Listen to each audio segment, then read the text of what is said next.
Welcome to the MWA podcast. I'm Kyle and I'm joined by my co-host Sean. Today we're excited to welcome a very special guest, Luke Barnett. Luke is the president and an instructor at the Sam Beauford Woodworking Institute, which a lot of our guests have actually taught at, and it looks fascinating. Can't wait to talk to Luke about it. But he's also an award-winning chairmaker, and in fact, one of his stunning Birdcage Rockers was even featured in a traveling exhibit for the Smithsonian Museum. So welcome to the show, Luke. Yeah, thank you. Thank you for having me. I'm excited to do this. Yeah. We've had a lot of people on the show. I don't know how many people have been displayed in anything. So that's well, I got to tell you. So you caught a very important detail that most media does not catch, and that it's a traveling exhibit. Because and that's the key to this, because I don't want people to think I'm trying to tell them that I had something in the Smithsonian Museum, because it wasn't. It was in a traveling exhibit. Maybe one day I'll be in the main one, but good eye, you are the first media person to ever catch that important detail that's posted. And it's very important, you know, like once the newspaper or magazine posts that I had something in the Smithsonian, what am I supposed to do in that case, right? I can't do anything. Yeah. Well, you know, hey, I pay attention when I read, I guess. Yeah, exactly. it's good. Very good. The only other person I've known to have anything associated with Smithsonian was one of my calculus instructors across the years, who had a proof from the 1960s that was displayed in some math section of some Smithsonian Institute. Fantastic. Oh, I mean, cool. it has to be vetted somehow, and just even to be in a traveling show, you must have done something to catch the right people's eye, for sure.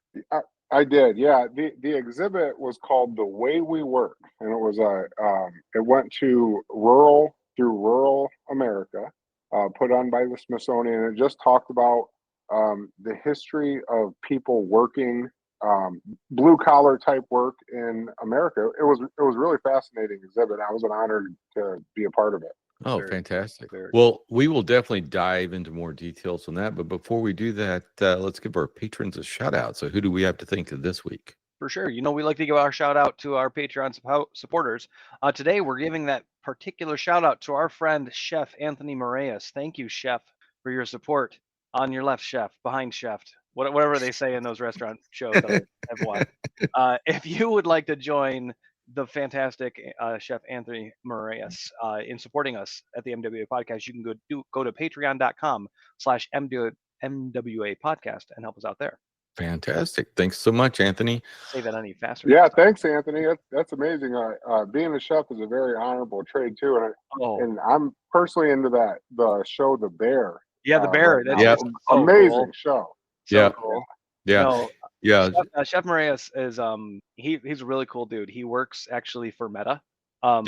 He's like their executive chef in their New York office headquarters. Yeah. He sent me honey from the bees that are on the top of their building in New York.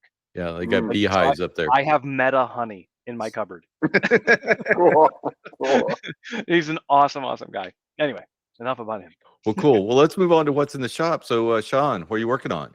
For the last couple days, until sunset, except tonight, I'm close to the end and we have a podcast to record. I have been assembling, I will not say building, I will say assembling a greenhouse. Okay. We like gardening. Yes. We've had bees. We don't currently. Another subject.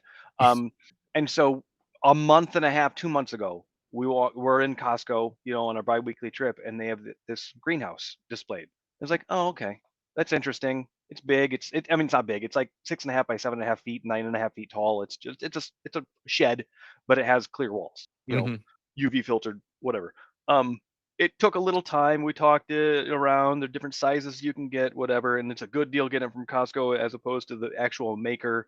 What you get though is 2 boxes the size of a twin bed bound together, and inside is a no less than 2,000 piece puzzle of pre-cut pieces and a dozen sizes of different screws and hardware to put together a greenhouse. I mean, I kid you not, it was 7.5 hours on Saturday, 9 hours on Sunday.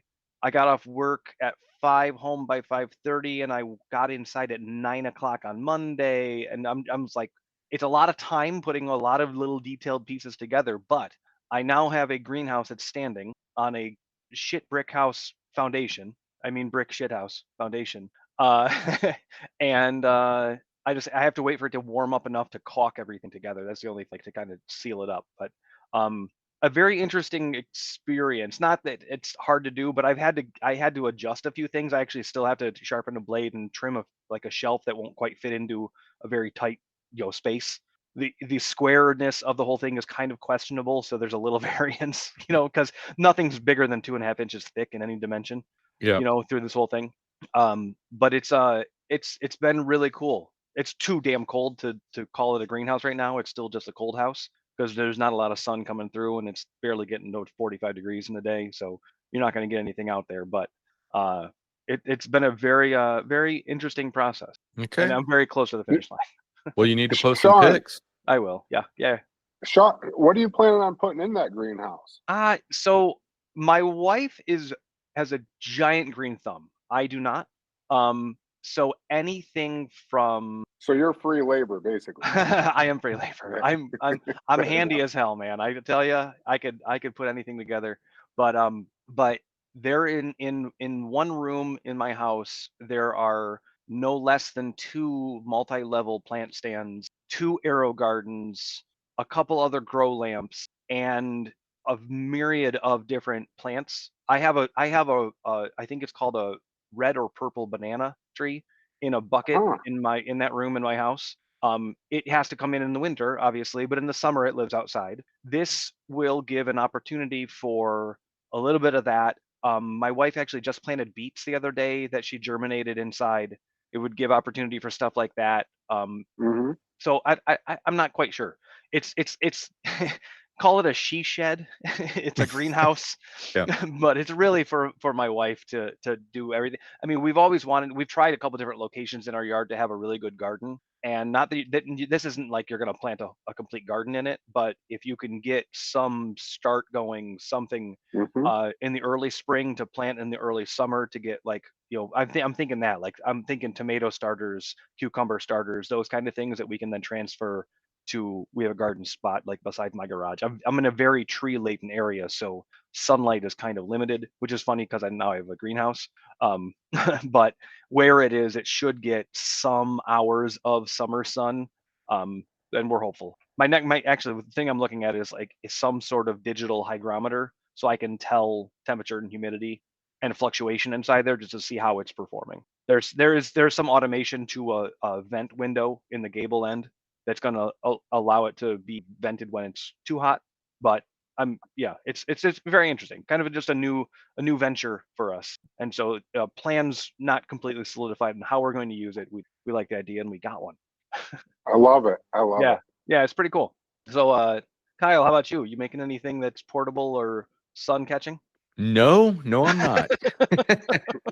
All I'm doing is a massive shop reorg. So just reorganizing everything in my shop. Ever since I was recovering from Hurricane Beryl and just putting stuff back, I've kind of always in the back of my mind, hey, I need to reorganize my shop, and what's that going to look like? And, there's almost a little over 250 square feet in this one area that just wasn't being utilized. I mean, I had an MFT table in there and a clamp wall, but the actual floor space was just not being utilized effectively. So the first thing I did was improve the lighting over there. I think that was the main reason it wasn't used, is because the lighting over there kind of sucked. And so if I'm thinking right, is that the area if you would walk in your garage door to the right, kind of under the stairs in that area? Yep. Okay. Yep. Familiar. Yep. So basically I put some of these little LED strip lights up. They're they make them in all sizes, I think 2, 4, and 8 feet. I got the 4-footers, but they have little clips, and then you can either plug them into a wall or hardwire them in if you cut the plug off. That's not in the instructions. That's just the way I did it. Greatly improved the light. They work well. We'll see, what the lifespan of these things are.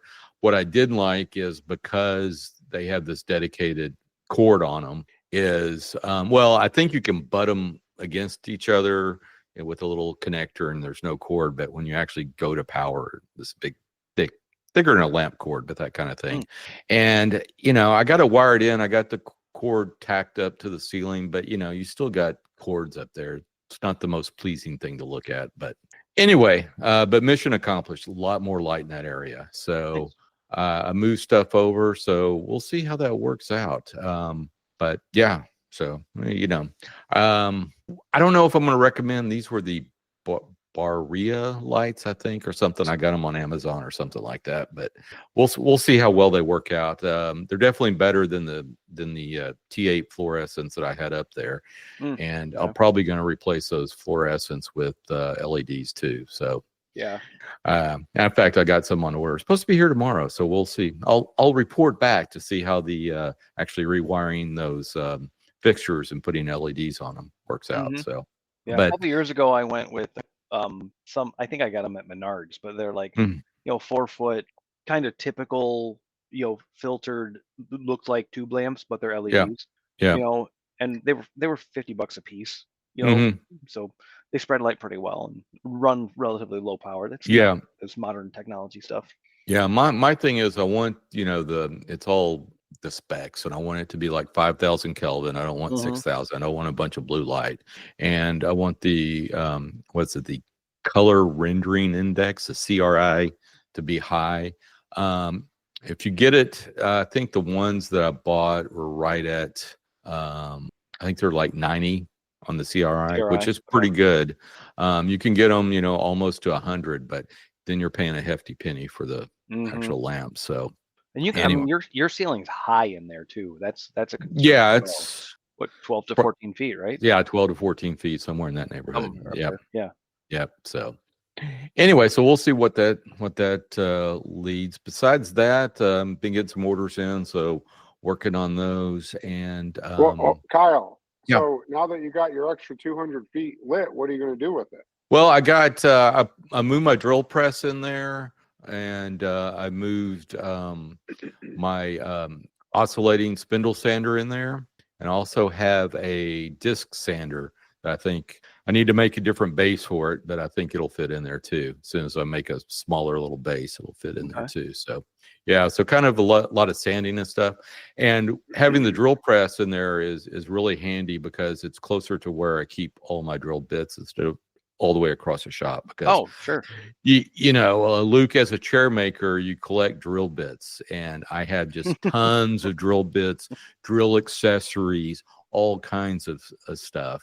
And basically I have like big mechanics tool chest. I think the width of it's about 48 inches, and it has 2 full length drawers, and those are filled nothing but stuff for drilling, drill extensions, all kinds of stuff. Yeah, so at least that puts my drill press a little bit closer to all that stuff, so that's good. And so we'll see how it goes, but doing good on that. Now the orders I have coming up, I got a bunch, so it's looking good getting those out. But what was very interesting is I made a big mistake on my website. Remember when I was out of 5/8 inch Tritons? I put on my website, hey, I'm out. I should get more back in the end of February, 1st of March. Guess who never went back and corrected that? So they're like, hey, March is here. I can order now. Well, I mean, if you went to the website and you went to there, you would see I have them in stock. But if you just read the description, it makes it sound like I don't have any in stock. So I did fix that, and I got a few orders for them. So now it's big red on top, and this becomes more. If you're going to say status of stock, it's something that you've got to accurately manage when things exactly. I could have sworn I did that, but I was just on there looking at briefly something. The old animated flashing red back in stock should be a top banner. Exactly. On the drill bit page. Yes. And then but no, that's good. I mean, I thought it was funny. Like, man, no one's ordering these things. Yeah. And then well, I put a post out on the Instagram, and like I said, it shows I have stock on the website, but just the description was all messed up. The description was off. That's tough. So, oh well. Anyway, but so Luke, so what are you working on in your shop or school or classroom? Man, we got a lot of stuff going on. I mean, always my personality type is to just go and always working on the next thing. I guess personally, a woodworking project that I have right now is another Esherick inspired music stand. Wharton Esherick is my favorite woodworking artist. It's all English walnut, and then also a lot like Sean. I this year I'm planting an entire apple orchard, and so really, yeah. So we moved into this house about 3 or 4 years ago, and it's on 4.5 acres. And like I mentioned earlier, I have young daughters. Right now they're 3 and 5 years old, and we planted some trees back then, and the deer have decimated these trees every year. I have lost so many thousands of dollars because of deer.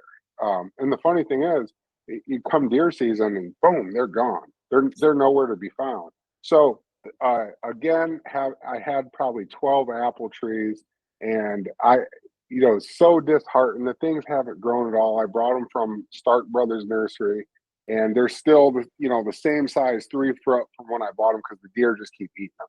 And I was about to give up, but I am so stubborn. This year I went hard the other way. So I bought 27 new trees. I bought an electric fence. I'm not playing with these deer this year. It marked off a whole entire part of my yard, and that's what we've been doing. We've been taking my kids out there and mulching and trying to do this right. I have a fantasy that in 5 years, when these trees start producing, that my daughters will be able to like sell them in a fruit stand or at a farmer's market or something, and then they'll learn like some business skills, learn a little bit about how to negotiate, how to market, and try to make them just productive assets of society. I think that's always the goal when you have kids, right? So that's the big thing that I'm entrenched in right now on the home front. That's awesome. That's you have to cool. let me know because we're within reach. And I've driven the opposite direction to like Swanton, the apple orchard down that way in Ohio. Once you get fruit, I will absolutely come and pay you for your fruit. Pay my daughters, not me. Pay your daughters. Yeah, Yes, them. I will absolutely. Yeah. Yes. Yeah, it's going to be about 5 years, and so my 5-year-old's name is Ophelia. So Ophelia will be 10 when they start producing, and you can negotiate with Ophelia, and good luck on that. All right. You train her up. Yeah. Yeah. I don't need to. She's natural. She talks. All right. Good.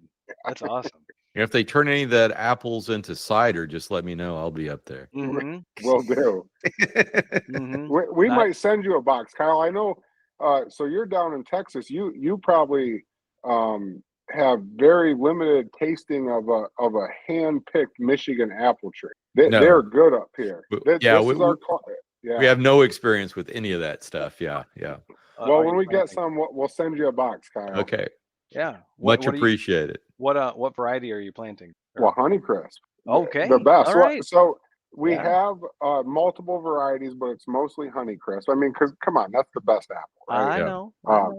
Yeah, and so, but there's, I know it's a woodworking podcast, but we'll get off on this. I've been down this road. So when you plant apple trees, you have to have cross-pollinate. So you have to plant other varieties that'll cross-pollinate. So we have some Golden Delicious, we have some Granny Smith, but just in small quantities so that they can cross-pollinate, and mostly the Honeycrisp apple tree. No, that is very cool. I didn't know that. That's cool. I know the same. My dad's told me the same thing with peppers, that you need cross-pollination between pepper types, even the spicy, like the scorpions and those things. If you're growing them, you need something else next door to then mix a little bit to make it more productive. Interesting. Yeah. I don't dive into that stuff too much, but I did have bees for a long time, so I know a little bit about the pollinators, not about the cross-pollination. Yes. Yeah. But no, super cool. You get enough apples, I'll make you an apple pie. That sounds amazing. Yeah, I'll take you up on that offer. All right. Well, so Luke, let's talk a little bit about you and what you've been up to. So tell our listeners a little bit about yourself, where you grew up, and how you got into woodworking and chairmaking. Oh yeah, I'd love to. So, I'm a full-time professional woodworker. I work with a team of people that educates the next generation, and some of the current generation through our continuing ed courses, and I am obsessed at every level with woodworking, chair making. It is my whole life. So my job is running a woodworking school. My job used to be making Windsor chairs. My hobby is timber framing. So even like, I'm thinking like, oh, I got to have a work-life balance. I got to find something else to do. So then I found timber framing and was like, oh, I love this. This is how obsessed I am with working with wood. So I grew up here in Adrian, born into a very non-traditional household. So dad gone, and my mom was, a drug addict, very mentally ill. She was a prostitute, and this stuff was going on in the house. And when you're a young person, a kid that's, between 5 and 8 years old, and this is going on in your house, you think that this is normal, right? You think that everybody's family is doing this, and you don't realize that that's not the normal way until later on. So my mom, or my whole family's on welfare, I would call liabilities on society. And growing up into this, if we wanted money for basic necessities, we had to reach out to my grandmother, who, like most Michigan families, retired from General Motors. Yep. Didn't have a lot of money, but had a little bit of money. And so hey, Grandma, I need lunch money for the week. Well, Grandma she would say, I'll give you that money, but you're going to have to work for it. And so when I'm young, I'm 6, 7, 8 years old, and she had me pulling weeds. I pulled so many weeds at Grandma's house. I don't pull weeds anymore, and I don't think I ever will. So when I got to be 11 years old, Grandma, I needed some money, and she said, hey, Luke, I need some trim work done in my house. Are you interested in doing it? And I said, hell yeah. If I don't have to pull any more weeds, I will do whatever you want me. So she takes me to Lowe's, and I don't know if you guys remember this, but she bought me, do you remember the Black & Decker Firestorm series that was sold at Lowe's? She bought me a $99 table saw, Black & Decker Firestorm, and a $99 Black & Decker Firestorm miter saw. That sounds familiar. I think I remember that. Yeah, Firestorm. Yeah, yes. It's super entry level, right? Mm-hmm. So she buys this stuff for me, takes me to the house, said, this is what I need done. And I've said, oh, great, Grandma, what do I do? And she says, well, hell, I don't know. This is what I'm paying you to figure out. And so Grandma let me figure out how to do this. I went to the library, got some books. Grandma was nice enough to finance my mistakes, right? Because that's how you learn, is by making mistakes, and very patient with me. And in some ways quite responsible, because who would let an 11-year-old use a table saw, right? I still have all my fingers, luckily. There you go.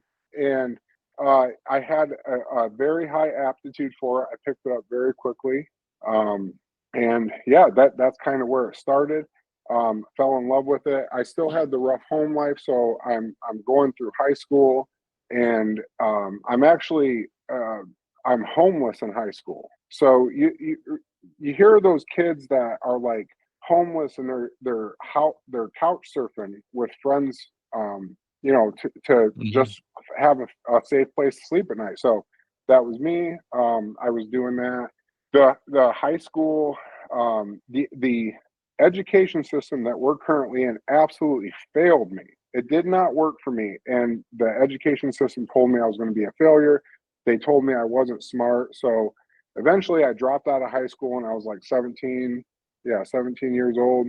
And I go and I get my GED. And the funny thing is, on my GED, and I didn't realize this till actually a few years ago when I had to provide my GED to the U.S. Department of Education, which is a whole other story, but I had to provide them. And my math scores on there was 97th percentile compared to all the graduating seniors in the United States.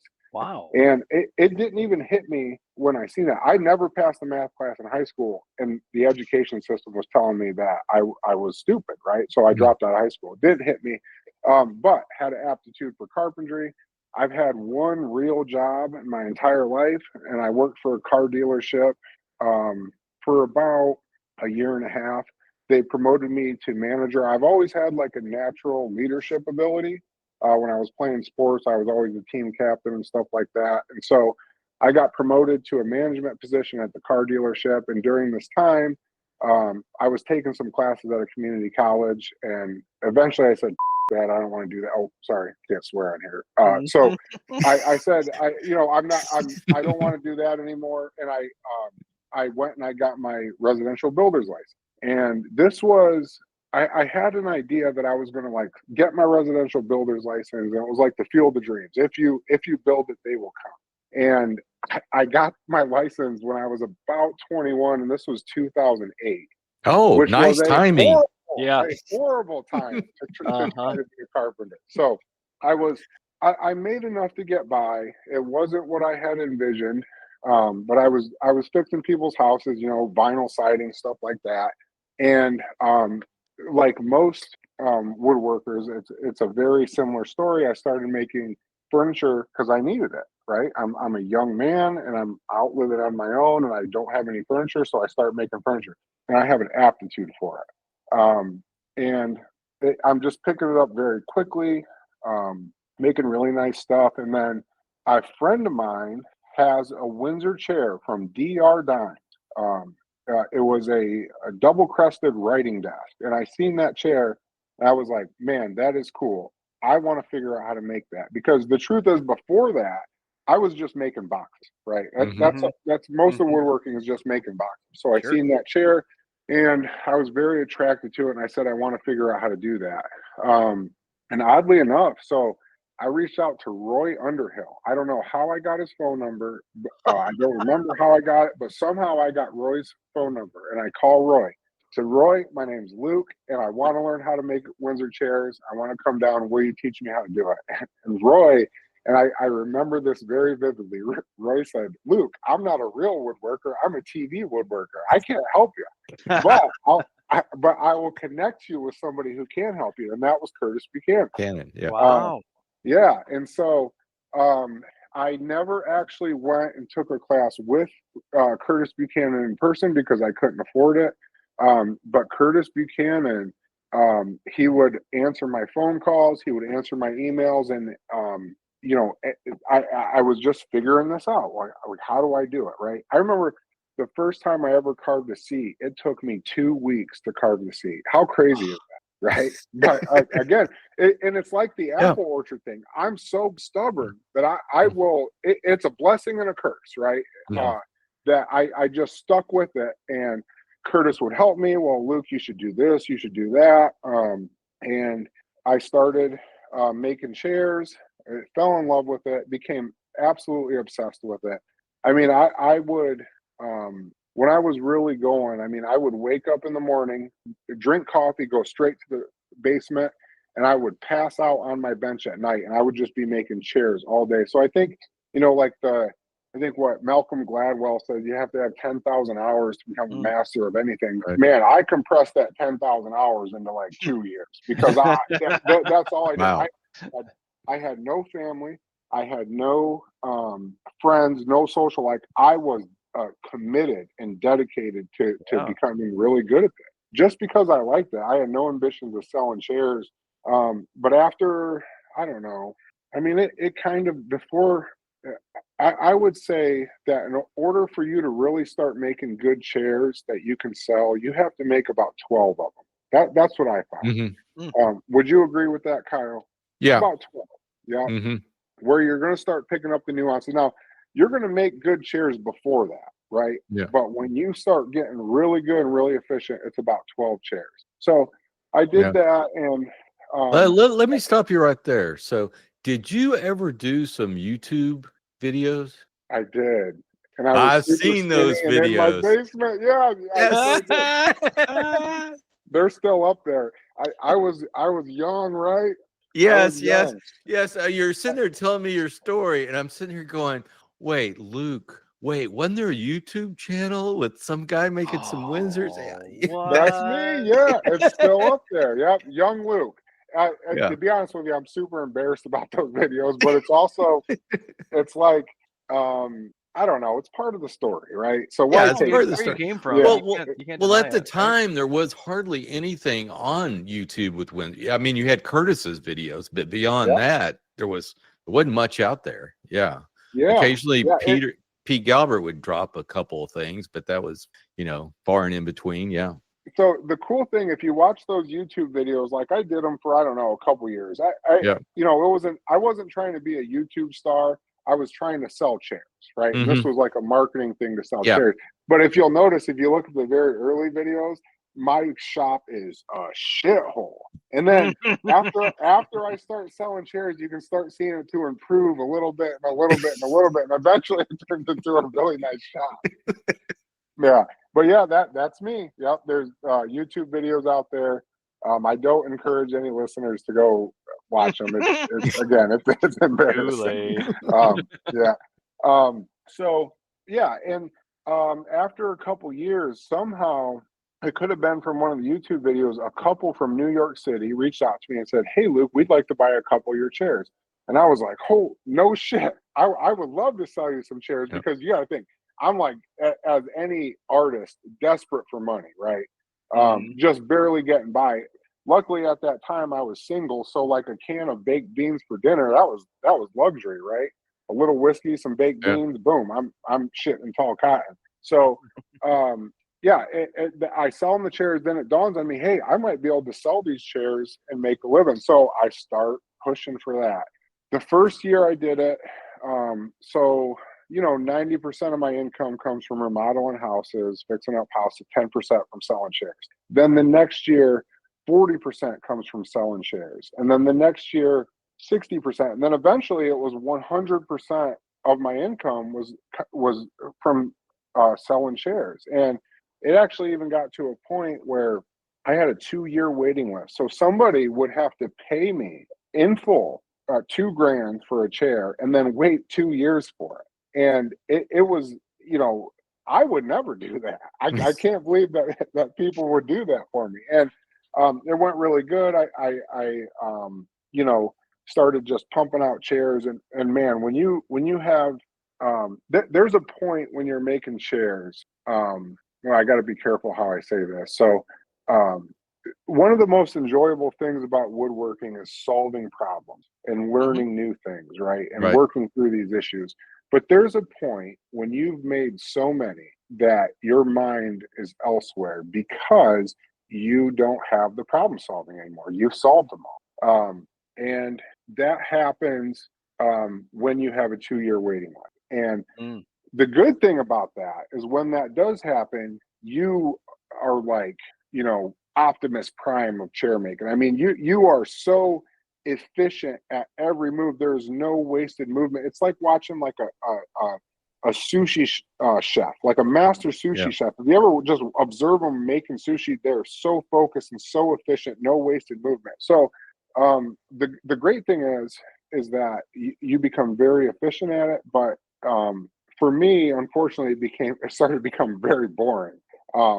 And that's just the truth of it. That was a lot of chairs in, so I'm not discouraging anybody to make chairs, but that's just what happened. So the cool thing was that I started winning some awards, and I had that Smithsonian Museum exhibit thing, and somehow schools had started to hear me, and they would be like, "Hey, Luke, will you come and teach for a week?" And I'm like, "Hell yeah, you'll teach me to go, or you'll pay me to go travel and teach. I would love to do that." So I did it. And the truth is, like, man, I fell in love with teaching, especially watching the light bulb moment. So as I just said a moment ago, the greatest joy in doing this is learning new things and solving new problems. And that goes away for the maker, but you get to relive that when you watch your students and the light bulbs go off. That's my personal opinion. So I fell in absolute love with it. I start traveling around and teaching a little bit, and then I'm teaching chair classes out of my living room here in Adrian, Michigan. And then, so the city of Adrian has this property. Then it used to be a girls' jail. It's a 57-acre property, and it had went out in like 2005. It was a state-run facility. So for 10 years, it sat with no occupants, and like pipes were burst, windows were broke, everything. And they were trying to revitalize this, like a lot of cities are trying to do. And the city said to me, "Hey, Luke, we have a garage. Would you like to teach your chairs out of our garage and other woodworking classes as part of like an arts community? And we will lease this garage to you for $1 a year." I said, absolutely. I would love to do it. So we fix up the garage, start teaching classes. And this was 2015. We had our first classes. And so the cool thing is like, you hear people say we started without a pot to piss in. We literally didn't have a pot to piss in. When students would come here and they'd be like, "Hey, where do I go to the bathroom?" We'd say, number one, you got to go to the tree. Number two, you got to go to McDonald's. Right? and people kept coming, which was the craziest thing. They still loved it. So, teaching the classes. And then me and my wife realized, like, hey, people love this, and I love it. She loved it. If we want this to be what we think it could be, it cannot be the Luke Barnett show. And plus, I don't want it to be the Luke Barnett show, right? So what we did was we turned it into a nonprofit called the Sam Beauford Woodworking Institute. All the equipment that I had acquired, like earlier we were talking about chairmakers, drill bits, so all that crap that I had acquired, we just donated it and gave it to the Sam Beauford Woodworking Institute and said, let's make a go of it. And we officially launched April 27th, 2017. That's when we were illegal. Before that, we were a renegade woodworking school where people had to go to McDonald's to, use the bathroom, which was kind of awesome, right? I look back at those, I have fond memories of that. So in 2017, we launched. We're doing chair classes. We're doing other classes on top of that. People are loving it. Leveraging the reputation that I had earned. Where is this located at? You were in a garage. Did you expand into other facilities that the city owned, or did you buy something, or how'd that happen? No. So great question. So in that garage across the way was this big, beautiful building that was all glass. It looks like an old Henry Ford power plant style building. And in fact, it used to be a power plant, just wasn't owned by Henry Ford. And this was like, I don't know, just 20 yards from where the garage is. And we were like, oh man, look at that building. Wouldn't it be awesome if we could do that? So after it started getting traction, then we went and pitched to the city of Adrian. The city commission wrote up a business plan, said, hey, we actually want to take over this larger building that's very beautiful. Will you do it? And they said yes. The city commission voted yes. They leased us the building that we're currently in for $1 a year at the time. And it was a shithole. I mean, the windows were all broken. We had to like fix it up, and we didn't have money, so it was all like sweat equity, right? Equity, yeah, exactly. 100%. Like at this point, I don't think any locals are going to listen to this, but so I mean, I've learned how to become an electrician, a plumber. I mean, I can wire up an entire woodworking shop with my eyes closed now at this point. And that's what we had to do to make this work. So we don't have to do that anymore. Thank goodness. We get building permits. Just to be clear. So we're just grinding along, making it happen. Eventually moved over into this building. I think we moved into this building in mid 2017, fixed it up. And started teaching class out of here. And the funny thing about this building is that we actually did not have heat for 2 years. We had to describe the building that we're in, it's 3,700 square feet, which isn't that big, but it's 40 foot tall, a giant, massive ceiling. It's very beautiful and very romantic. And it's separated into a machine room and then a small classroom, which is about 1,000 square feet. And there's no way that we could afford to heat the machine room at the time. So we just didn't. We were like, wear sweatshirts. You know, you got to do what you got to do. If you want heat, there's a McDonald's across the street. There you go. Totally. Which, as Sean knows, Sean's even a little bit south of us. That's a crazy thing to do for a school, right? Just be like, hey, it's cold here. It's freezing. It's Michigan. In the classroom, we heated with a pellet stove, which we had acquired through an estate sale or something like that. And, you know, we would go to Tractor Supply or whatever and buy a pallet of pellets, and then we would just load them in, and that's how we would heat the classroom. And obviously during the wintertime, we would focus most of the efforts on, or most of the classes would be done in the classroom so people could be somewhat warm. And so just did that, you know, really loved it, started reaching out to other people who had really good reputations, but in something specific like wood carving or stereotomy with Patrick Moore, and saying, hey, will you come teach here? And they said yes.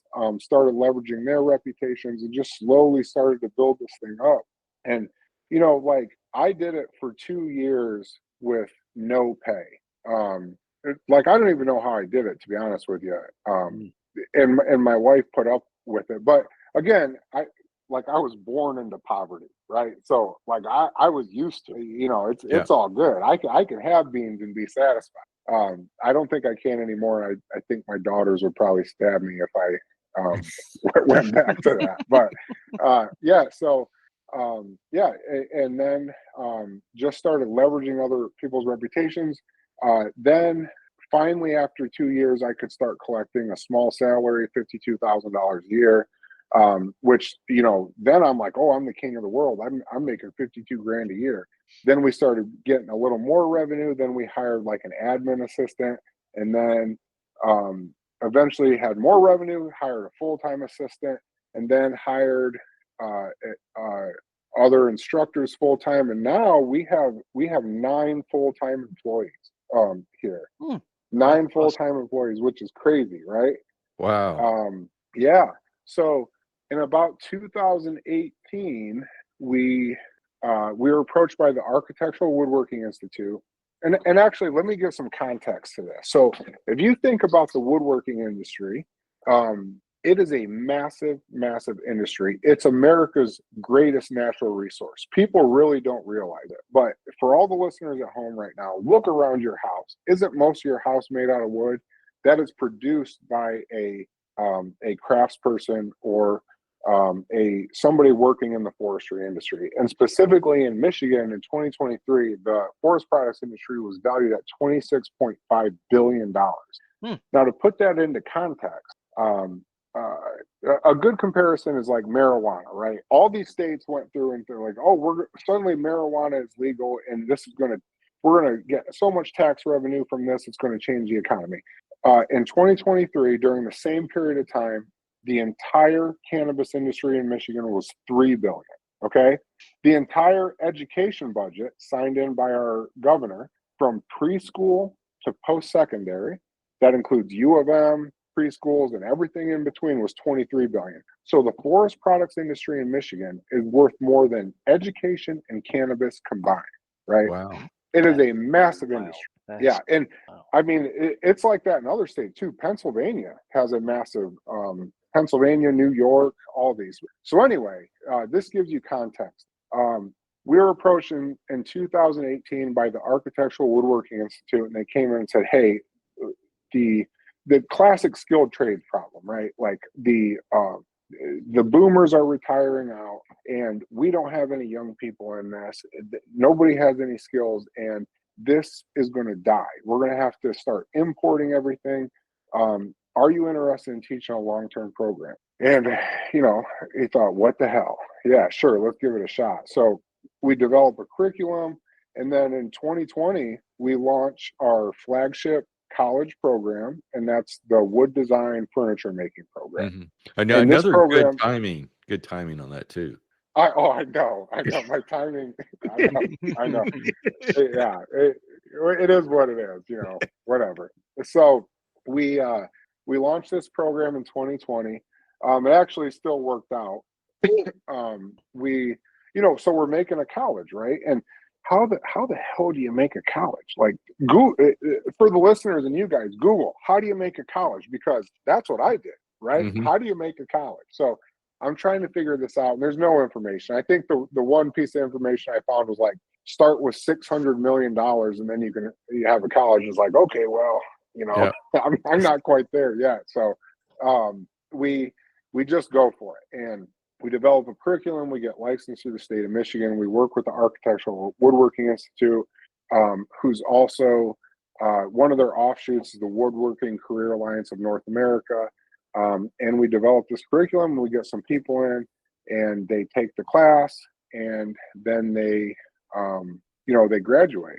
And our first graduating class in 2021 had 7 graduates. And then our second class had 13 graduates. Our class of 2023 now had 20 graduates. And every year we're increasing, right, we're at capacity every year, because like the first year it's like, how many can we handle? Well, we can handle 7.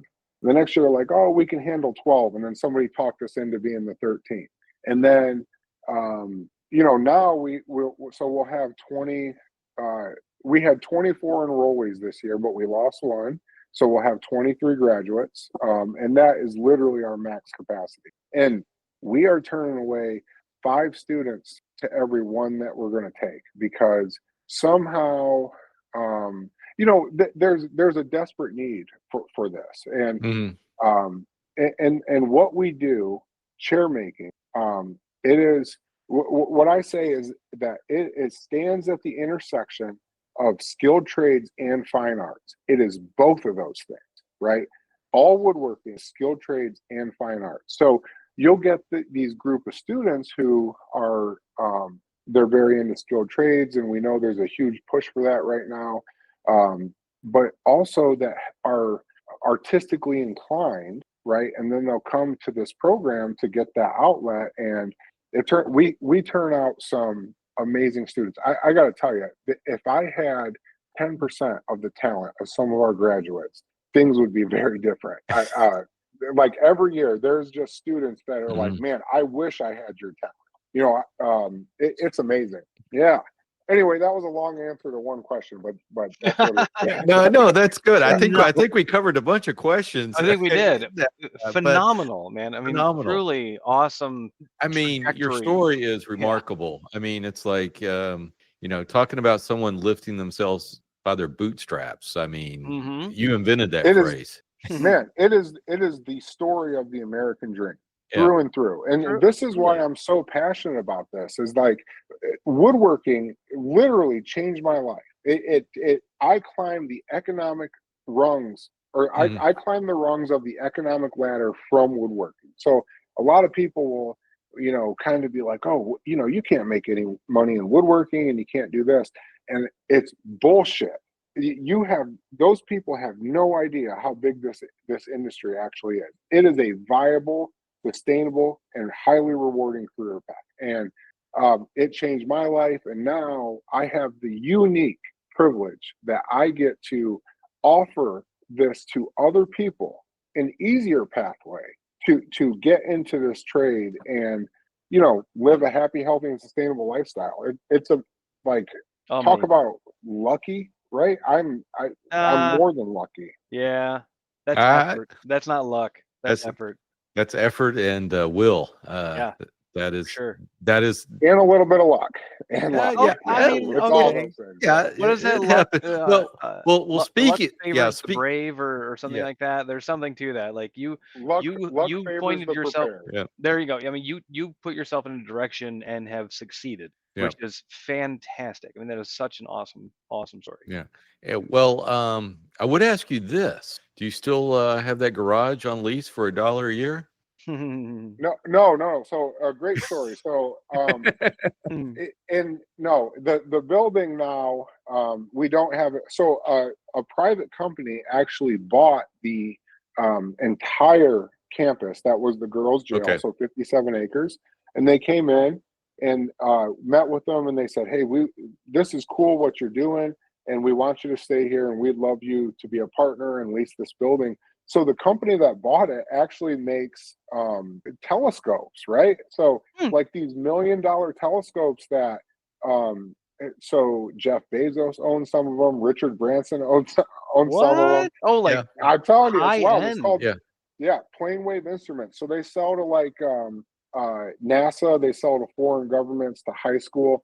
Oh man, the guy that I met is the same. I'm 39 years old. He is the same exact age as me. He is one of the owners of Plane Wave Instruments. It's such a great story that he has too. His name's Kevin Aya. So he also did not go to college. He went to trade school, and now he works with NASA engineers on developing this super high tech equipment. And it's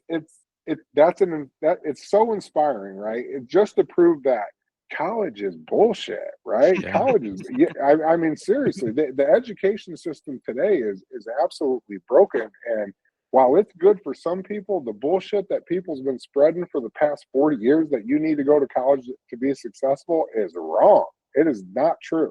Yep. Yeah. Yep. Totally agree.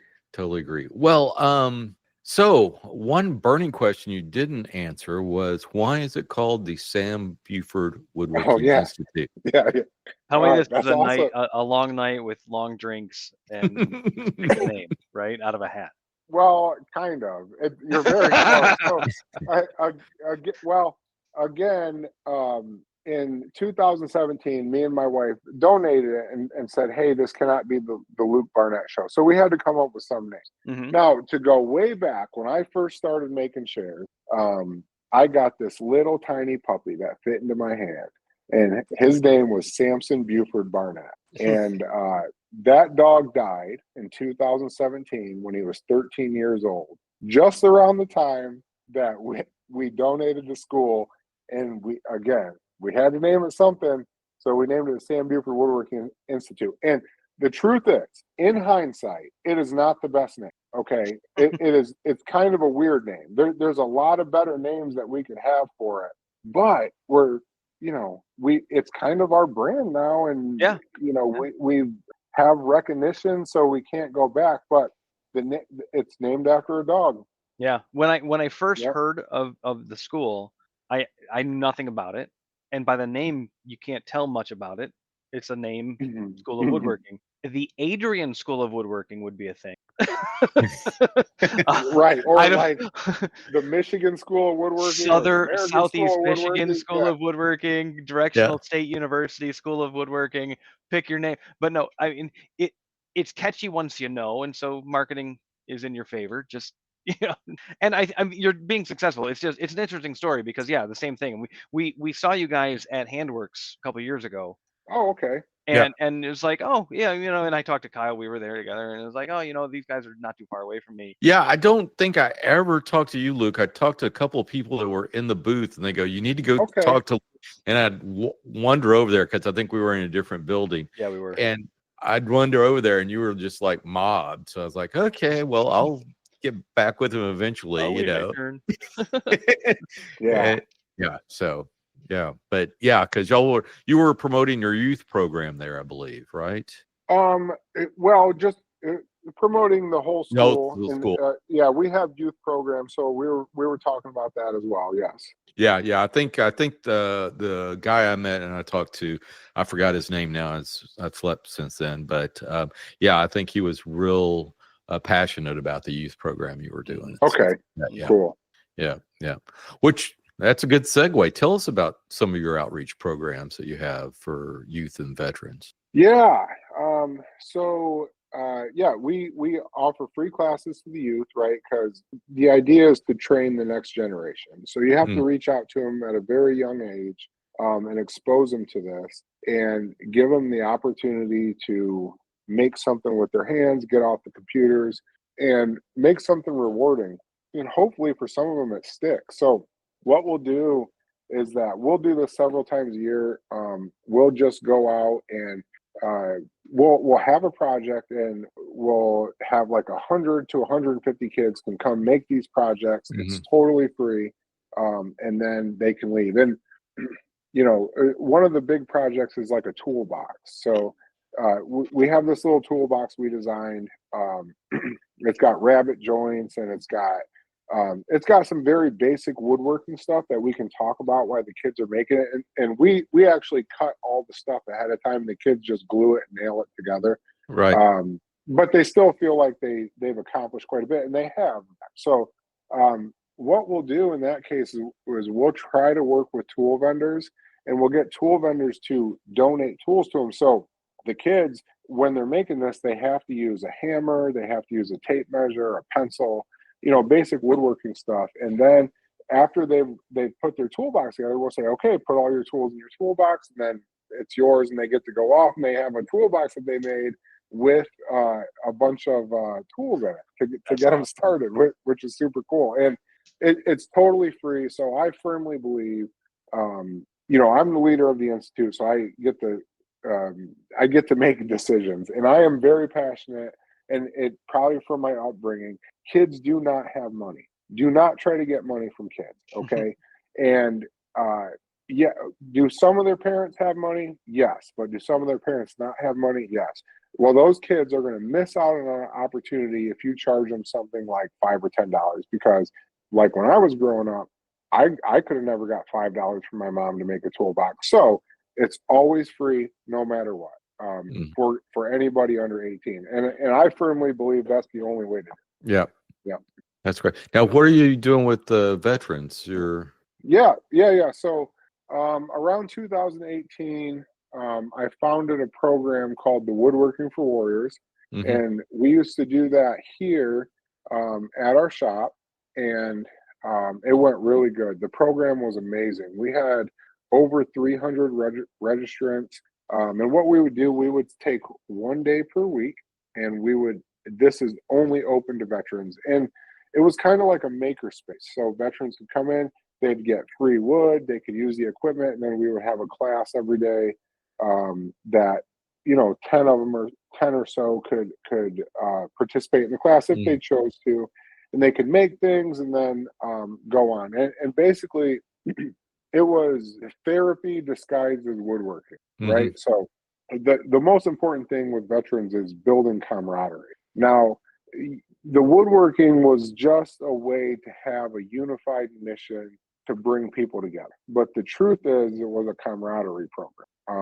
And it went really good. And then, unfortunately, the school got so big that we had to make the hard decision that we couldn't do that program anymore. It was very expensive to run. It cost about $100,000 a year, about $97,000 a year to run, and the donations weren't coming in. So we had to end it. But the program still lives on, because several veterans in the program who were regulars, they have actually, they've taken the name, and they have gone on to start their own Woodworking for Warriors program, where now they're open for 2 days a week, and it's about 15 miles down the road.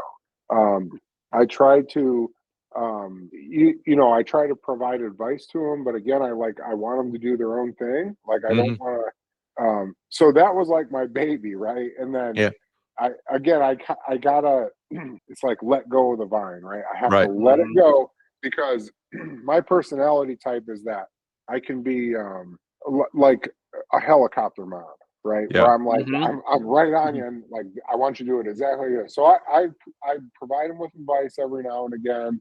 I'm open to consulting with them, and I have a good relationship with them all. And I talk about once a week. I'll talk to somebody and try to provide them with some advice on what I think they should do. Sometimes they listen, sometimes they don't. Most of the time they don't. I'm so glad that it's still going on. Which, by the way, so you can check out their website, woodworkingforwarriors.com. Great program. They're doing a good job with it. I'm pretty proud of them. Okay, cool. Yeah, we'll put a link into the show notes so listeners can check that out. Well, tell us a little bit. So I've heard your story. I've gone out to your website. I want to take a class there. So what are some of the things, as far as lodging and your normal hours of operation and stuff like that. If I'm coming in for a week-long chair class with somebody, whether it be yourself or Jeff Wyatt or somebody like that. Yeah. So Adrian is a small town, population of about 20,000 in a county with a population of 100,000. So it's a rural area.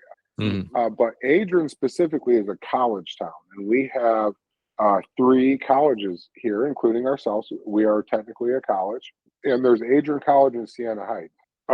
Because of that, there is 5 or 6 hotels in Adrian, so there's plenty of places to stay. There's lots of Airbnbs.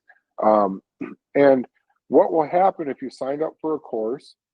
First, you'll talk to Dina. Dina will help you through the registration process if you need help. But then Dina will connect you with Carolyn. Carolyn is our vice president of continuing education. She actually graduated from our program a couple years ago. And Carolyn is there to support you and answer whatever questions you need. If you need help finding a hotel, she'll help you. If you need help finding a rent-a-car place, she'll help you. That is literally her job, is to do that very thing. So yeah, we're here to provide as much hospitality as somebody needs. We bring in a lot of different instructors throughout the year. Like you said, Jeff Wyatt, Patrick Moore. I'm forgetting a lot of people right now, but a lot of people who have really great skills. We have a broad spectrum of classes that relate to wood. Yeah. Well, yeah. And we've had both of those guys on the show, and they're both great and fantastic. And yeah, I can see how you could get into timber frame carpentry if you got Patrick Moore coming there a few times a year. Oh yeah. Oh yeah. Yeah. Timber framing is quite fun. Something that I've noticed in the woodworking industry is it's a stark contrast to the timber framing industry. When you go to a timber frame event or something like that, they're so incredibly friendly, so incredibly sharing with their knowledge. And the truth is, it's like a party. If you go to a 3-day conference, most people are drunk for 3 days straight. I mean, it is just a celebration, a true biblical celebration. Whereas on the furniture making and woodworking side, they are not as friendly as the timber frames. They are friendly, don't get me wrong, but the timber framing is just a different experience. So I have a theory that it's because timber framing, when you actually construct a timber frame, it has to be a community event. So one person isn't going to build and raise a timber frame. It's a team of people that do it, right? So the trade itself is naturally team oriented, where furniture maker is a very solitary task. So with that, people get very guarded of things, and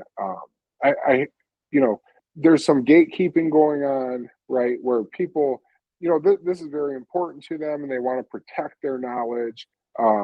That's not always the case, but it tends to usually be the case. So I have like this mission that somehow I want to ingrain the timber frame mindset into furniture makers. And I don't know how I'm going to do that. Yeah. But maybe you guys can help me with that, or somebody will come up with some idea. Well, we'll be happy to. Well, the next Handworks, you'll have to come out with us, because, man, Saturday at Handworks was rough for us, wasn't it, Sean? I heard about that. I missed out a little bit. Yeah. They came to me afterwards, and I think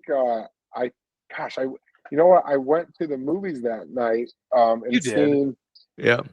seen The Enforcer 3 with Denzel Washington. and I was like, gosh, I didn't know there was going to be a party. So that one was on me. Oh, no. We throw our own parties basically, but Oh yeah. It wasn't anything. There was something at dinner, but then when we got back to the Airbnb, we had folks over and all this kind of stuff. We had an Airbnb about 10, 15 minutes away, but it was at a winery and place. We just rented it because it had like 4 bedrooms. But when we got there, I mean, this place could have slept 20, 30 people. Oh, easily. Cool. It was a huge place. Yeah. Yeah. Yeah. I mean, so exactly the next morning, was it?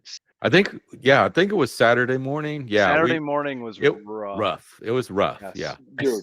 This is timber framing. You go to these events, and actually, we have some students that are on their way back from Virginia right now who are doing a community service to build a timber frame. But man, you get these timber framers, highly skilled, so passionate, love this stuff. Man, these guys drink till 3 o'clock in the morning, and then they get up at 7 and do it all over again. Yep. Yeah, and you got to keep up. So there I am. Yeah. Man, I'm getting too old to be drinking till 3 o'clock in the morning. But that's the type of the community, right? So how do we build that community more within the furniture making crowd, and then build that camaraderie and that community aspect of it? I think it would be highly beneficial if somehow we could figure out how to do that. Mm-hmm. And there needs to be more efforts into doing that. Yeah, I mean, it's a tough thing, like you said, like timber framing, you're all working towards a project. Lifting a wall is not a one-man job. Nobody's taking one chair away if 5 people worked on it. So there's totally. Some blend. You got to do something. There's something there, but it's not simple. Yeah. And everybody I don't know what it is rooting for each other and helping each other out. That's what you're looking for, not necessarily individualizing the project, but some way where everyone's kind of working together in some way, almost like a production line where, like, hey, you're really good at turn those legs. I'll scorp the seat out. You drill those joints. Well, yeah, and in the end, we all get chairs. Something to that end. Yeah, and then in the end, we're making chairs for some, for like poor kids in Detroit or something like that. I don't like that. So think of the Ember project that turned into a production. Like when they were making what was it? Was it 100 chairs, 200 chairs? Blake Laurie and his stuff. Yeah, when they were making all those chairs. Yeah, that became. I mean, I'd be curious. And we talked to them about that. Like the lessons learned from that kind of project informed the whole process in a different way. This is not an individual. I have a plan, do a thing. No, it's a plan. And I got to make 50 of them. What does that take? That's different. It's a completely different process. So you can specialize in skill sets along the way and do that. It's an interesting concept. Mm-hmm. Yeah, we got to figure it out. Let's solve it. Yeah. So switching gears, Luke, what are some of your favorite chairs and woodworking projects that you've made yourself? Ooh, that's a good question. It changes, right? So sure. It ebbs and flows. A lot of time it's the last thing you made. Yeah. Yeah, totally. So the Birdcage rocking chair is great. The continuous armchair is great. One of my favorite all-time chairs is the balloon back chair, just because it's so simple, it's so elegant, and it kind of just disappears, right? It's only, you can only see it when you want to see it. So if you put it into a room as part of a design aesthetic, it's only there when you want it to be. Other than that, you just don't notice it. So I love that about the balloon back chair. And I mean, right now, man, I'm super into Wharton Esherick stuff. Wharton Esherick is, I don't know if you guys know about Wharton Esherick, but oh my God, the guy's amazing. I mean, his whole it attitude, I'm going to do what I want. I built my life on that. And then when I found, people my whole life have told me, oh, you're not going to be able to sell chairs and make a living. You're not going to be able to start a college. You're not going to be able to do this. And I'm like, it, I'm going to do what I want, and it works out. And then I found Wharton Esherick, and I was like, man, this is he's like my spirit animal. I love him. And then to see his stuff, it's so amazing. In fact, I have is this podcast on video by chance? So there's I have a music stand right there. Ooh, that's nice. We get to see that. Okay. We do record the video. I can maybe clip that out. So there you go. That is pretty cool. Yeah. And his stools and just his attitude and not following the rules, and just doing what he wanted is the true spirit of the artist, right? And I love that so much. Now, unfortunately, the guy died in debt, like all true artists do. But I thank him and I'm grateful for him making that artistic sacrifice to bring us that art and die in debt. And I'm so glad that the museum is able to carry on that legacy and still show everybody the great accomplishments that he made to the woodworking field. Yeah. I love it. Have you been to his museum? I have, yeah. Yep. That's cool. That's one of those things I need to get to one of these days. Amazing. But yeah, I've heard it's amazing. And some of the now he had these big contraptions to route stuff with, right? Well, he Like made these. his own stuff, right? Yeah. So he would make his own equipment out of wood. But his favorite tool was the broad axe. And he just a true artist. Yep. A true artist. Yeah, cool. That is some cool stuff. Just wild freeform stuff, like that music stand. Just like doesn't look like it's strong enough to hold itself up, but it's built in a way that it's like there was it's not an Esherick piece, but the peacock chair, which I saw a version of. There's one in the Henry Ford. Is this chair that looks like it's made of just thin tin, and it weighs 1.5 ounces. But I've sat in one, and it forms to you as you sit in it, even though it's all screwed together. Like it's screwed together, and it was made in the 1800s. Like, but screwed together joinery. Cool. And it's just like, oh, this thing is awesome. Like again, kind of like a who cares kind of attitude to make it look traditional in quotes, but it's all just like very open framed, balloony, and light in its form. It's just so cool. Yeah, man. Michigan has a lot of that too. A lot of people don't like mid-century modern furniture. I love mid-century modern furniture. Sure. But man, Michigan, like a lot of those iconic artists are from Michigan. So Ray, and I'm sure you heard of the Ames Lounge Chair, right? Ray and Charles Ames, Florence Knoll of Knoll Furniture, a woodworking titan, born right here in Michigan. And that's the true artistic nature of just saying, fuck it, I'm going to do what I want and come up with this stuff. And I'm proud to be from Michigan myself, and proud that people take that attitude. And I try to have that attitude a little bit, but I can't too much because we're like a school and stuff. So bring that in a little bit. Yeah. Oh, well, you'd fit right in down here in Texas. So anyway, you just got to drop the Michigan for Texas. Yeah, there you go. There you go. Texas is about 5 times the size again. Lot of space. Yeah. Well, one thing I wanted to ask you about is tell us about some of the awards and accolades that you've received throughout the years. I didn't want to go through a whole long list when I introduced you, but man, you have a bunch of awards and stuff. Yeah.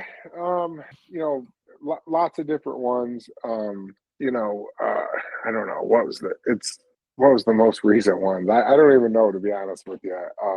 Top woodworking professional by Woodworking Network. I got second place in that. Okay. But I think the vote was rigged on that one because I should have got first out there. Politics, man. Yeah. No, the guy that won. Gosh, I can't remember his name, but amazing stuff. So if anybody was to beat me, I'm glad he beat me because he was well deserving of it. Just through Top American Craftsman for 3 years in a row. Editor's Choice through Popular Woodworking.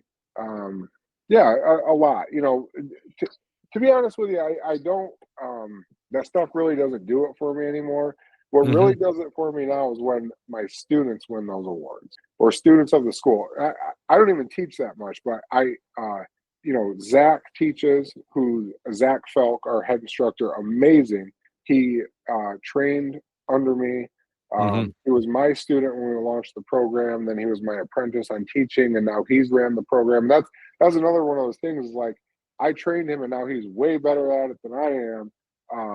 And when like Zach and the students in the program win awards, that is what's most meaningful to me. And that couldn't make me happier to see the students succeed and win awards themselves. Yeah. Oh, well, fantastic. Well, Before we move on, I do want to ask you a little bit about the Smithsonian traveling exhibit. So you mentioned a little bit about that when we started off. So tell us, how did that come to be, and how'd your chair get selected and whatnot? Yeah.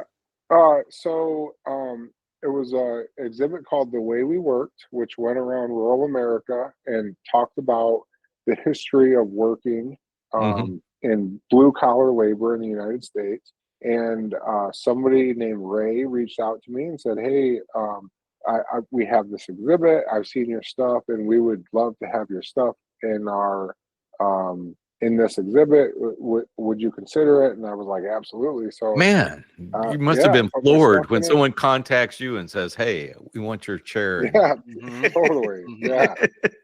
Yeah, totally. And did you get to select what chair, or did they have that Birdcage Rocker already in mind? No, they had the Birdcage Rocker. I also had a continuing armchair in the same exhibit. Okay. But it was really the Birdcage Rocker was the one that they were interested in. Mm-hmm. I just kind of like tagged on it, like, oh well, you got to take them both, continuous armchair too. Now, are you teaching a birdcage chair at your school? No, maybe one day. I can't find anyone that wants to teach one. Yeah, it would probably be a 10-day class. If I had enough interested people, I would do it. Maybe over 2 weeks with a weekend break. Something that I find in the classes. So we do a modern Windsor rocking chair, which is kind of based on Peter Galbert's chair, but it's like I modified it from Peter Galbert's. Yeah, I built that one. Well, if you you have to modify it if you look at the fine woodworking plans. They're pieces of crap. Yeah, totally. I noticed that too. Yeah. I sent a message to him, and I never got a response. No. I've talked to both Ben and Mike Pekovich, and Pete knows about it too. But I remember, luckily, I posted, "Hey, I'm going to build Pete Galbert's rocker from Fine Woodworking Magazine," and I think it was someone said, "You need to talk to Caleb James. He knows all the mistakes in the plan." So I reached out to him, gotcha. and he said, "Here's what's wrong.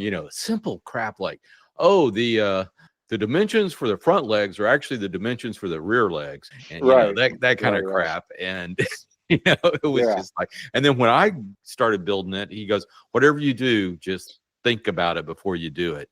And I found a couple other mistakes they made, and as I was going through the thing. Yeah. Well, and that's like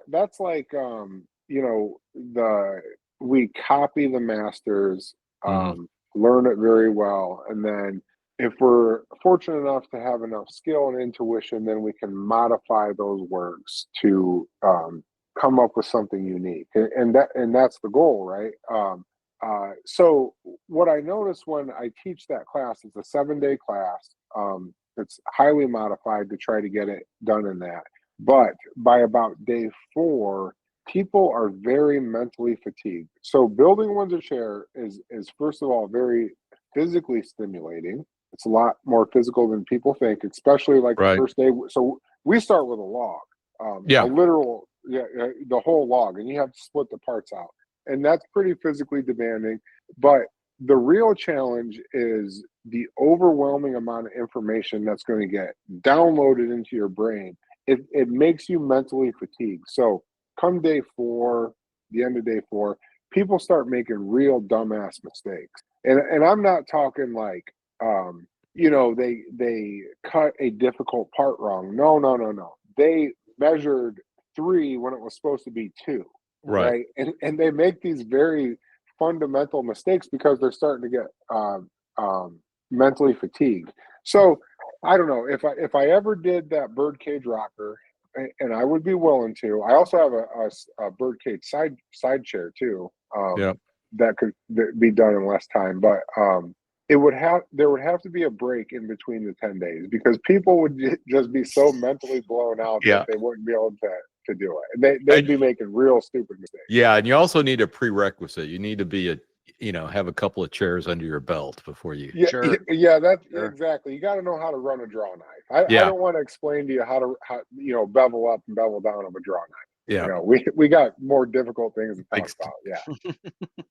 Yeah, exactly. So, yeah. Anyway, well, okay. Well, let me know if that comes to be. Totally. Kyle, I got no room to house you, but if you're coming up to the school, you got a greenhouse. You want to sleep in the greenhouse. Yeah. I mean, you can sleep on the couch if you really need to, I suppose. You know, that's why I was asking. That's why I was asking Luke if he still had, dibs with that garage across the street. Yeah, you can pitch a tent in the apple orchard. I mean, if I butter them up, my parents might have a spare bedroom. Just saying. They're actually closer to the school than I am. So. Well, with that, Luke, so what else? I think we already covered this, but what else do you like to do outside of woodworking? I know you mentioned the timber framing, and of course, now you're a apple grower. So anything else? I mean, I'm trying to be. It's hard. I like hunting. Man, farming is so hard. So this is so crazy. Is that what are the essentials of life? Right? It's food, water, and shelter. Those are provided by carpenters and farmers. And somehow society has convinced us that those things are alternative education, right? And that somehow the people who are not as smart as everybody else go into the alternative educations, become farmers and carpenters. Where if so Sean, you said you were in IT, right? Yep. And so I mean this with no disrespect at all. But if everybody who did your job ended tomorrow, it would be very difficult. Yeah. But if every farmer did not exist tomorrow, we would all die, right? Yeah. How is the farmer an alternative education? How is a carpenter an alternative education? It makes no sense. It's bullshit. Right, it's absolute bullshit that the higher education system has convinced everybody that in order to live successfully, you have to go to college and get a college degree and get a white collar job, because if you don't do good in school, you're going to become a farmer and a carpenter. So yeah, I mean, obviously I'm passionate about carpentry, which the definition of being a carpenter is an artisan who works with wood. Very passionate about that. Although, like, the Carpenters Union have like hijacked it, and now they do flooring and drop ceilings and everything else. But the real, that's all carpenters. Yeah, exactly. Yeah. Which that's a good career path too, for anybody who's considering that. Being a union carpenter is a very good career path. Yeah, I got a kid across the street that bought up a dilapidated house. Just happened to meet him when his van got stuck in the snow, a couple months ago. Young kid, carpenter in the union. He's completely stripped this house to its block frame. They're just doing the roof now, some months later. Like it's a project and a half, but just knowing that he's in the trade, it's fascinating to kind of watch him go. Like, just watch him work. I mean, 30 years ago, I wasn't in the trade, but I was framing houses. I've got finishing framing experience, in my back pocket. Yeah. So I understand what's going on to a certain degree. But I totally respect the work ethic, the drive, and what they're going for. Pretty cool. 100%. And just how crazy is it that kid is considered by some to be a failure because he went into this no degree, no letters. Right. That is so wrong. I mean, I don't know, I don't want to get religious on here, but some people, Jesus Christ and his father, the Lord and Savior of the Christian faith, were carpenters. Okay. How is it an alternative education? It does not make sense. It's the most honorable trade that you can have. Yep. An entire religion is based on the foundations of the trade. Yeah. How can you go wrong? So here's another interesting thing. So if you think about, like, what is a very honorable thing that can happen is that you get a building named after you. So, like, at Ohio State University, the business school is called the Fisher College of Business, right? So I have to correct you before somebody writes in. Don't say the Ohio State University. No. Okay, fair enough. So, Okay. So you or like the Stamps School of Art and College. So you get a very wealthy person who has been very successful, and they want to give back to the community. So they donate some money, and they have this very honorable and noble thing, and I commend them for it, for building this building. But most people don't realize that there is actually that honorable thing. There's more buildings named after a carpenter than everything else combined, and then some, and that is St. Joseph. Okay, every town has a St. Joseph hospital, school, or something named St. Joseph, which St. Joseph is the patron saint of carpentry. Yeah, that's awesome. It is. It's cool. Yeah. A lot of. I don't remember what the original question was at this. No. That's all. It's all good stuff. It's all good stuff. No, it's a lot of what you bring up. Is a lot of the things that Micro brings up and stuff like that. I was listening to I listen to some of his podcasts all the time. I was listening to an interview I actually had with another podcaster I listened to, and it was kind of interesting. He always brings that up about, in the trade, especially right now, it was like for every 5 people that retire out of the trades, there's only 2 that come in to take their place. Yep. And he goes, you want a high 6-figure salary? Be a plumber, be a welder, be an electrician, be a carpenter. You got it. That. Yep. But there's my oldest picked not one of those, but he's a mechanical insulator, but still. Yeah.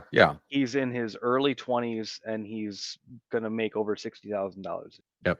That's pretty awesome. And he's working. And the goal is not money, right? No. Money is a part of the goal, right? But the goal is to live healthy, happy, and sustainable. Yep. And of course, you have to have money, and without coming out of college with $100,000 worth of debt, if not more. So anyway, all right. Well, let's move on to our fortnightly beer choices. So I will start us off. I am drinking, I threatened this, I think, on our last podcast, but Sullivan's, which is a brewery company out of Ireland, Kilkenny, Ireland. And I recommended their ale last time because I could not get their stout because the liquor store that carries these was out of that. Well, they had it back in stock. So I have the Black Marble Stout. Nice. Which is very nice. I was hoping it was going to be more like Murphy's and Guinness, but it's a little more like Guinness. So it still has a little bit of a bite to it, but it's drinkable. It might be my new house beer if I didn't have to drive 30 miles to get it. Not bad. And it's fairly low alcohol content. I think Guinness is about 4.2. This is 5.1. So still same ballpark. But not bad. Very nice. I'll have to look. I can't say I've seen that. No, I hadn't either. I don't know. We have this Total Wine and More. I don't think they're nationwide, but they're getting close to it.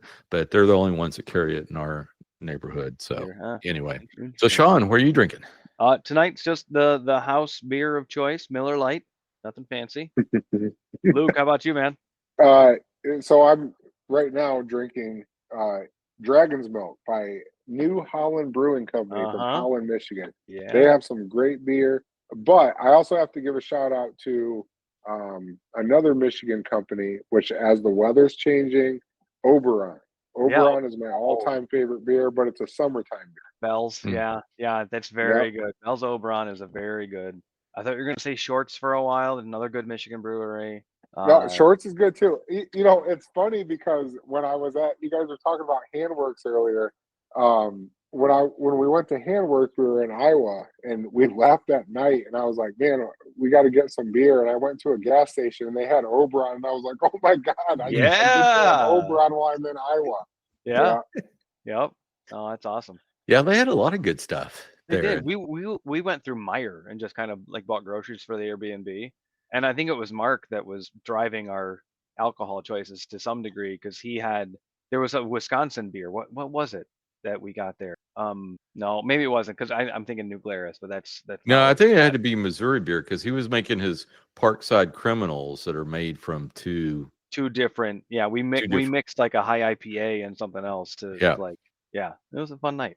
Like we said previously, a rough Saturday. Yeah, make sure you guys let me know where you're staying for the next for sure, because I might try to get a place close to you guys. For sure, we'll make it an even rougher Saturday.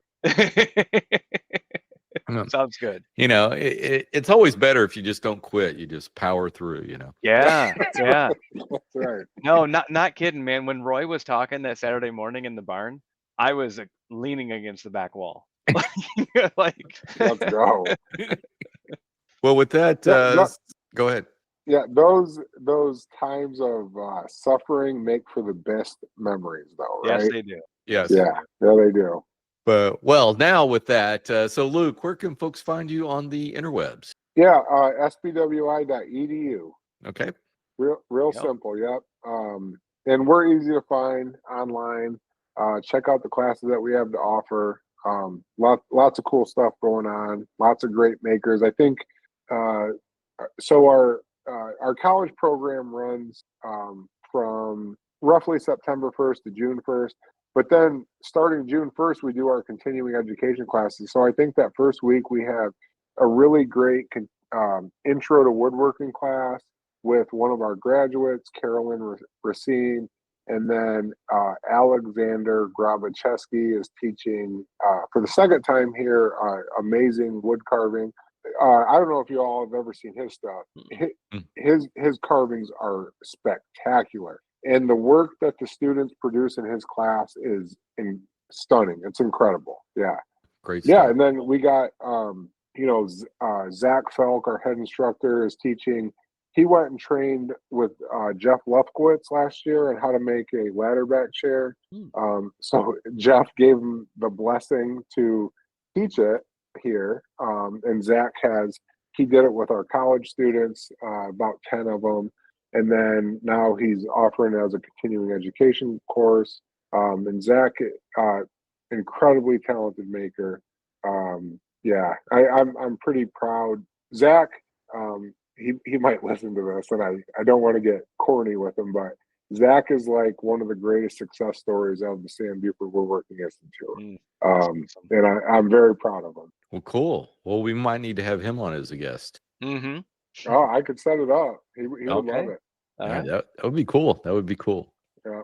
Well, let's move on to our feedback. So who do we have to think this week? Yeah, so from episode 548, Alex Pay and 5 questions. Yeah. Colwell Stu said, hey, excited to listen. Glad you did. Yep. And Sawn Oak Leaf Furniture said, you are on fire emoji. I don't know if it's about us or about Alex, but hey. Probably about Alex. Probably. He's doing well. Thank you for your comment. And on episode 543 with Colby St. Clair and the Furniture app, Chef Moraes, previously mentioned as our Patreon, said, fascinating episode. Amazing that this is available for hobbyists as well as industry giants. I feel like you all gave us a glimpse into the future, which is an awesome comment. You're absolutely right, Chef. Thank you for your comment there. And if anybody listening, if you want to get engaged, have your comment read on the show, go to our social media, go to our anywhere we post this, anywhere you hear this, and give us a little mention. Talk about what you're thinking. Let us know, and we'll get to read it here. And that just about wraps it up for this show. If you haven't already, please subscribe to the show on the podcatcher of your choice. Just search for the Modern Woodworkers Association. And while you're there, please leave us a review.